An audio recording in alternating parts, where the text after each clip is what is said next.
O Céu e o Inferno de Allan Kardec.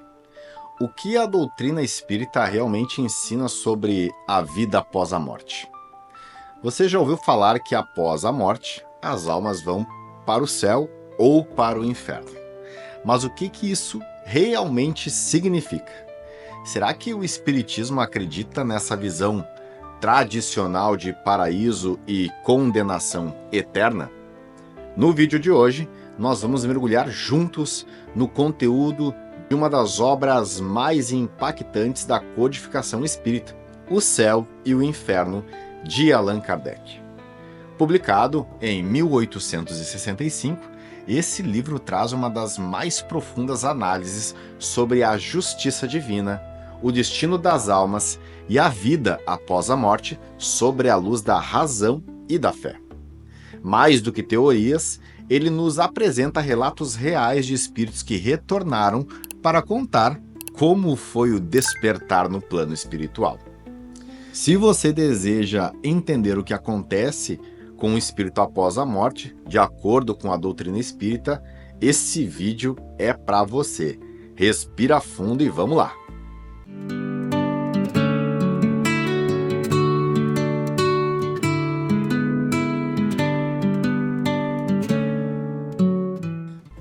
O que é o livro O Céu e o Inferno? O Céu e o Inferno é a quarta obra da codificação espírita organizada por Allan Kardec. Seu subtítulo já revela a sua proposta, a justiça divina segundo o Espiritismo.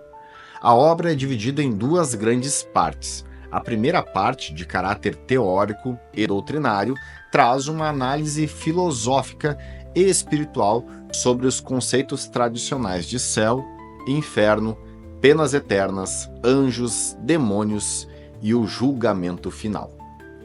A segunda parte reúne comunicações autênticas de espíritos, classificadas em diferentes categorias: felizes, em sofrimento, arrependidos, endurecidos, suicidas, criminosos arrependidos. Essa estrutura oferece uma combinação equilibrada entre teoria e prática espiritual, reforçando o princípio da fé raciocinada tão valorizada pelo Espiritismo. A visão espírita da justiça divina. Kardec começa explicando que, segundo o Espiritismo, Deus é soberanamente justo e bom. Logo, não faz sentido acreditar em castigos eternos. Se Deus é perfeito, a punição também deve ter uma finalidade pedagógica. Ela existe não para condenar, mas para ensinar e regenerar. A ideia de inferno eterno, onde o espírito sofre sem possibilidade de redenção, é incompatível com esse conceito de justiça. Assim como também não existe um céu onde o espírito repousa em ócio eterno apenas para professar uma fé específica. A doutrina espírita apresenta o céu e o inferno como estados de consciência. O céu é o resultado da paz interior, da consciência tranquila e do dever cumprido. Já o inferno é o peso do arrependimento, da culpa, do egoísmo ainda presente no espírito. Isso nos leva a uma conclusão importante. Não existe privilégio no plano espiritual, mas existe mérito. E esse mérito é construído pela conduta moral do espírito, pelas escolhas e pelo esforço no bem. As penas e recompensas futuras. Kardec também desmonta algumas visões materializadas dos planos espirituais. Por exemplo, o Espiritismo não localiza o céu nas nuvens ou o inferno nas profundezas da terra. Tampouco aceita a figura de um julgamento final coletivo. Cada espírito é julgado por sua própria consciência ao despertar após a morte do corpo. No entanto, a reencarnação entra como peça-chave na justiça divina.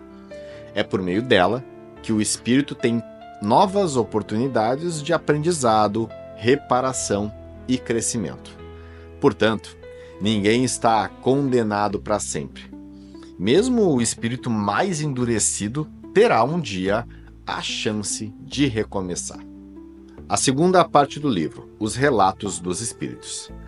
A segunda metade do livro é uma verdadeira aula de realidade espiritual. Nela, Allan Kardec organizou relatos de diversos espíritos, por meio de médiuns sérios, descreveram suas experiências no além-túmulo.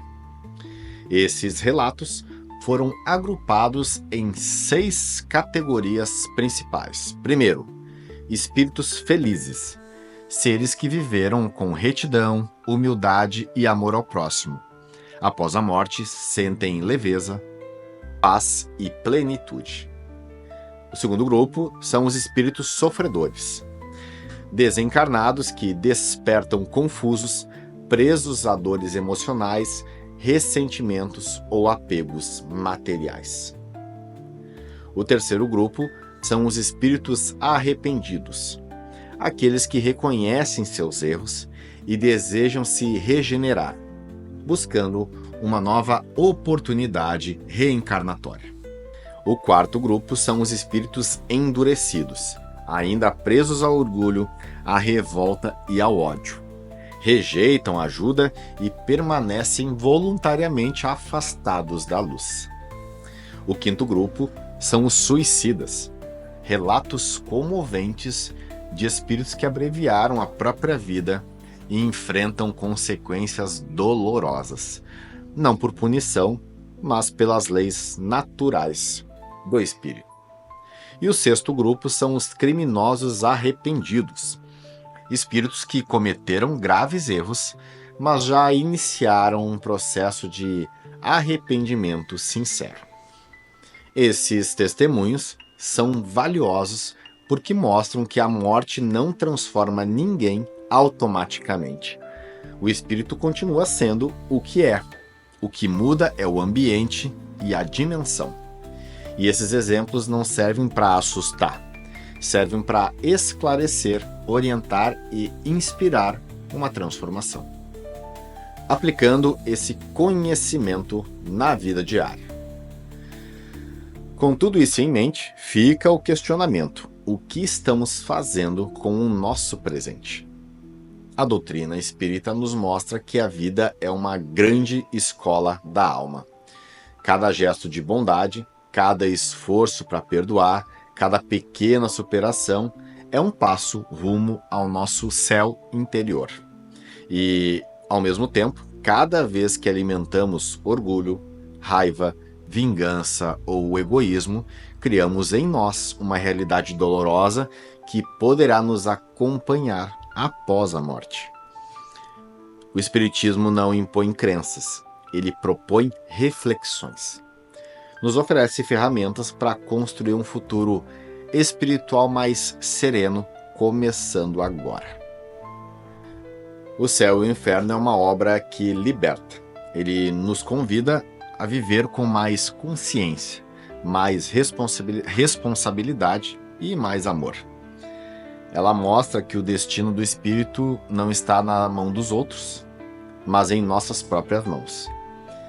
E isso não é um peso, mas sim uma grande bênção. Porque se nós criamos nossas dores, também temos poder para criar nossa cura. Se erramos, podemos reparar. Se caímos, podemos levantar. O céu é o destino natural de todo o espírito, mas ele começa a ser construído aqui mesmo, com as nossas escolhas mais simples. Senhor da vida, Pai de justiça perfeita e misericórdia infinita, te agradecemos por nos permitir entender que o céu não é um prêmio e o inferno não é uma sentença, mas que ambos são caminhos que nós mesmos trilhamos com o nosso livre arbítrio. Fortalece, Senhor, o nosso desejo de evoluir. Ilumina nossas escolhas, sustenta nossos passos, e que possamos encontrar em Ti a esperança para os dias difíceis e a paz para os nossos corações. Que assim seja. As águas e curou a dor, transformou as trevas em puro amor. No deserto ele foi a voz a guiar, e até hoje nos ensina a perdoar.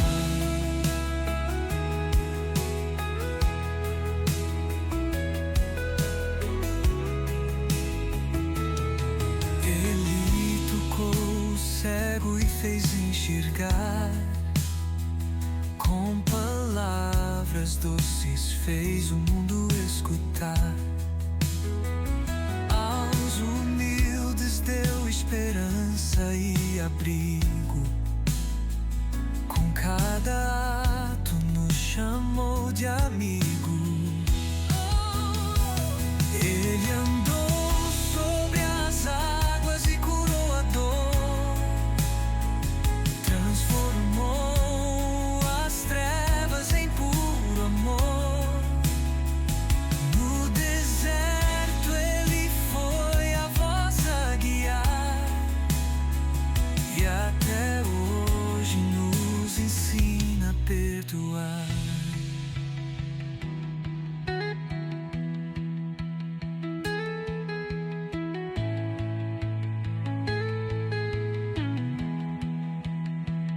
No silêncio ele ouve nossa oração, com sua graça ele enche o coração. Mesmo na tempestade ele está aqui, e sua verdade nunca vai partir. Ele andou sobre as águas e curou a dor, transformou as trevas em puro amor. Se essa mensagem te trouxe conhecimento e clareza, curta o vídeo, inscreva-se no canal Chamado Espírita e compartilhe esse conteúdo com quem você ama. Explore também nossas playlists de reflexões e músicas espíritas para elevar a sua vibração e alimentar a sua alma. Nos vemos no próximo vídeo com luz, fé e propósito. Que assim seja.